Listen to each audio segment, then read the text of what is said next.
E aí, gente, beleza? Parabéns por você ter se inscrito nessa aula. Você não vai se arrepender, tá? Vai ser a aula que a gente vai falar sobre a pronúncia das consoantes do inglês, tá? Que são muito importantes. Sem elas você não consegue falar inglês, tá bom? Então fique ligado.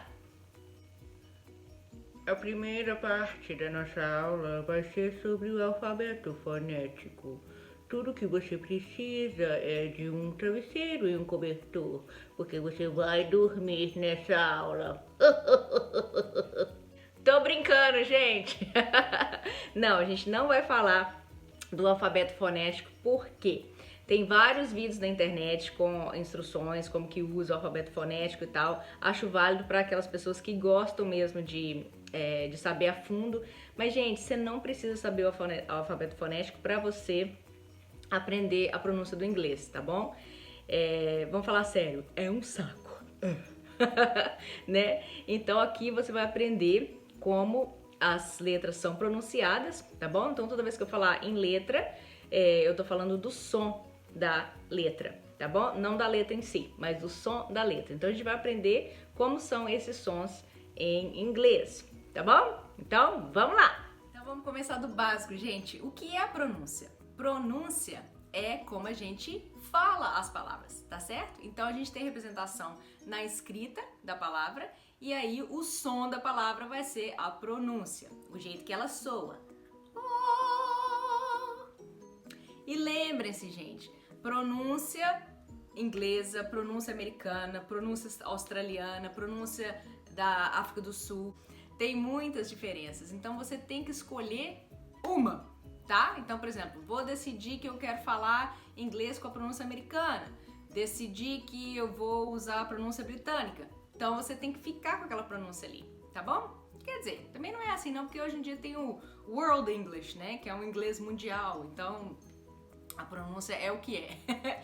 Mas fica mais fácil para você, tá? Fica mais fácil você escolher uma pronúncia. Por exemplo, a minha pronúncia é americana porque eu morei nos Estados Unidos. Gente, eu não era rica não, tá? Eu estudei nos Estados Unidos porque eu estudei muito, passei no concurso da UFMG e ganhei uma bolsa de estudos de graça pra... Claro que é bolsa de graça, né? E ganhei uma bolsa pra estudar nos Estados Unidos.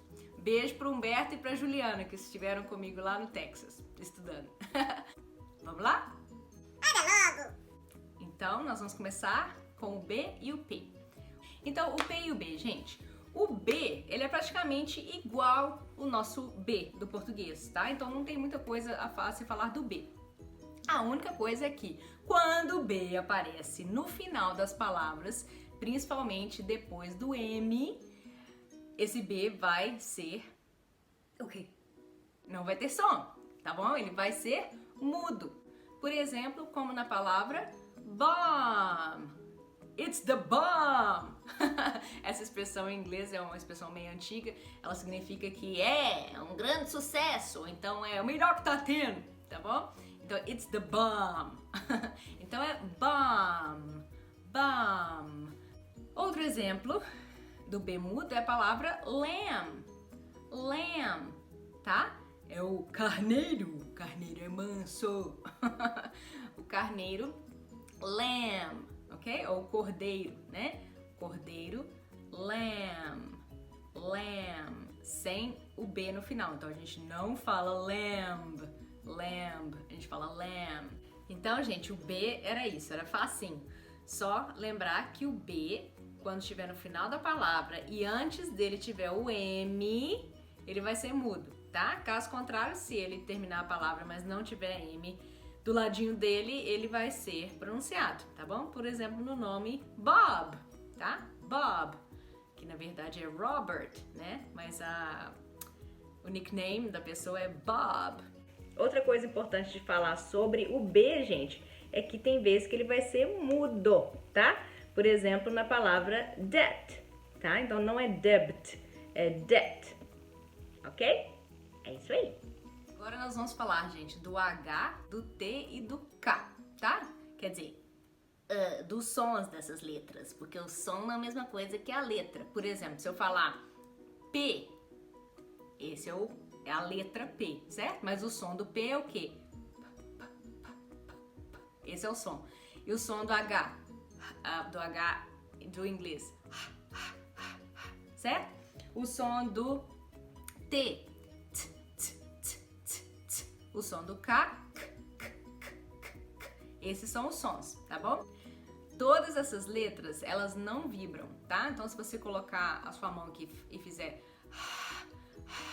não tem vibração. O P,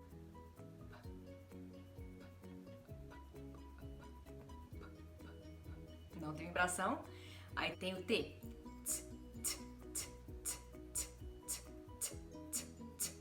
não vibra. E o K, só que em inglês, essas 4 letrinhas, elas têm o que a gente chama em inglês de aspiration. Como é que é?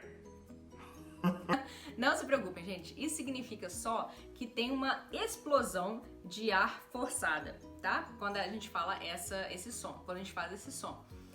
O que é isso? Me explica. Então eu vou explicar. Significa que quando você vai fazer o som, você tem que pôr um pouquinho de uma pressãozinha, uma pressãozinha, tá? É o ar saindo meio forçado. Tá? Então, por exemplo, o H vai ser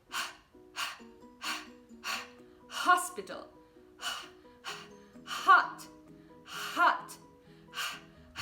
tá bom? Então vai ter o T também vai ter um arzinho ali vindo acompanhado. Por exemplo, a palavra tea, que tem o mesmo som da letra T, né? Tea, time, tea. Você tá vendo que tem uma explosãozinha de ar? Tea, time. Então esse é o som do T. O som do K tem a mesma coisa. Então se a gente fala tá? Tem uma explosãozinha. É o som de K. Então vamos lá. Kangaroo, kilo, kangaroo, kilo. Tô exagerando, tá, gente? Mas tem esse puffzinho de ar, tá bom?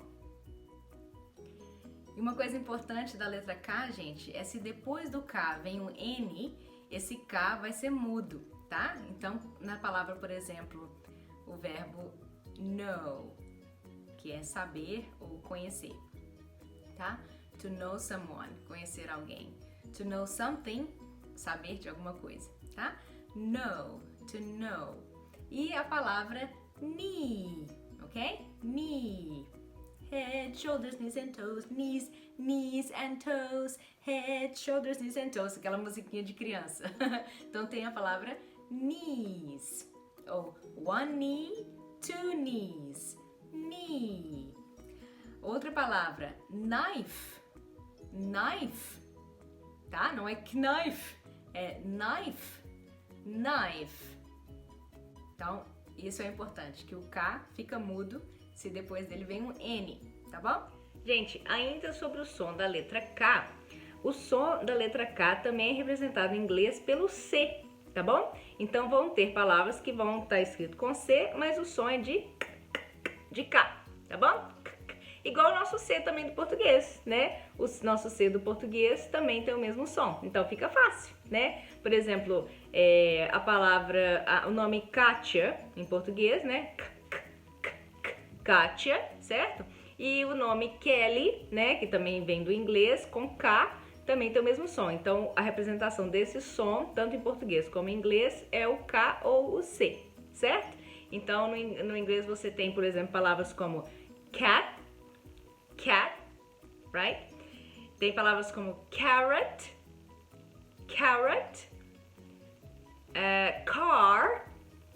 car, cookies. E o som do K, gente, também é representado pela letra Q, tá bom? Então o som também vai aparecer em inglês como a letra Q, por exemplo, na palavra Q, tá bom? Q é o mesmo som, Q, tá? Então, esse som em inglês é representado pelo K, como em kangaroo, é representado pelo C, como em cookie, e é representado pelo Q, como na palavra Q. Tá bom? É isso aí. Agora, vamos falar do som do P. Gente, o som do P é bem característico do inglês, tá? E vocês têm que praticar, porque os falantes do português geralmente não percebem essa diferença e ela é muito Distintiva. no inglês, tá bom? Então, para você falar bem inglês, você tem que falar o P bonitinho, tá? Então, eu vou te ensinar como é que faz. Pega uma folha de papel, tá bom? E você vai praticar falar as palavras que começam com P desse jeito aqui. Você vai forçar o ar a sair mais, tá? Então, por exemplo, se eu falar a palavra pie, que significa torta, né, em português. Então, se eu fosse falar do jeito errado, né, como a maioria dos brasileiros falam, eu falaria pai, pai, pai. Igual a palavra pai, né, meu pai, minha mãe e tal, pai, pai, pai. Você vê que o papel não se movimenta. Agora vamos falar com essa explosão de ar, tá? Então a gente fala pie, pie, pie, Peter, pot, pen. Então o P, ele tem que sair esse arzinho. Como que a gente faz isso, gente? A gente pratica. Quando eu estava na universidade e eu fiz a linguística do inglês, eu praticava. E toda vez é você estar atento, toda vez que você fala o P, no início de palavras e nas sílabas acentuadas, tá? Por exemplo, como appearance, que é aparência, tá? Então, ó, appearance. Eu tô exagerando, tá, gente? Mas esse puffzinho de ar que sai no P é muito importante, tá bom? Então, se você quer soar como um americano ou como um inglês, você tem que falar o P desse jeito, tá? Senão, rapidinho eles sabem que você não é falante nativo. O que não tem problema. Essa é a dica do P, tá? Essa eu adoro porque me ajudou muito quando eu tava aprendendo inglês também, tá bom? O som do F, gente. O som do F, ele vai ser representado em inglês pelo F mesmo, pelo GH, ou então pelo PH, tá bom? Então, por exemplo, o som de F mesmo na palavra five, né? Que é o número 5. Five. Outro som do F é representado com o GH. Por exemplo, na palavra cough. Que hoje em dia todo mundo tá com medo, né? De quem tá tossindo. Cough, tá? Com GH, cough. É um som de F. Cough. E o outro som do F vai ser com o PH. Esse todo mundo tá careca de saber, que é igual na palavra phone, né? Que é telefone. Ou então na palavra pharmacy, né? Que é a farmácia. Tá bom? Então, esse é o som do F, que é representado em inglês pelo F mesmo, como na palavra five, com o GH na palavra cough e com o PH na palavra phone or pharmacy. Tá bom?